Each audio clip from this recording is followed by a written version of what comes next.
या आतंकवादाला लोकशाहीच्या मार्गानं निश्चितपणानं सरकारनं उत्तर द्यावं, जशास तसं उत्तर द्यावं। दिल्लीतील जंतर मंतर इथं सुरू असलेल्या आंदोलनावरून राज्याचे शेतकरी नेते सदाभाऊ खोत यांनी केलेल्या वक्तव्यामुळे नवा वाद निर्माण झालाय।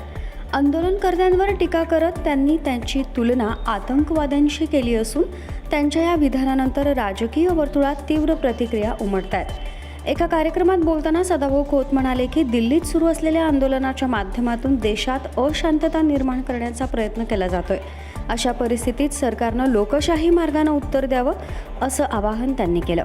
त्यांच्या या वक्तव्यात आंदोलनकर्त्यांचा उल्लेख आतंकवादी असा करण्यात आल्यानं त्यावरून वाद निर्माण झालाय।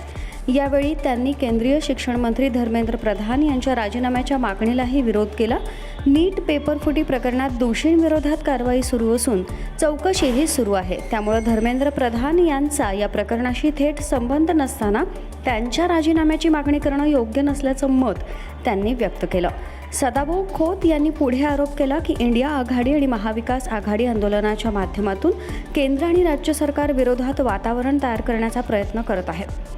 सोशल मीडियाच्या माध्यमातूनही आंदोलनाला अधिक चिथावणी दिली जात असल्याचा दावाही त्यांनी केला। दरम्यान आंदोलनकर्त्यांना आतंकवादी अशी उपमा दिल्यामुळे सदाभाऊ खोत यांच्या वक्तव्यावर विविध स्तरातून तीव्र प्रतिक्रिया उमटतायत। त्यांच्या या विधानावरून राजकीय वातावरण आणखी तापण्याची शक्यता व्यक्त केली जात आहे।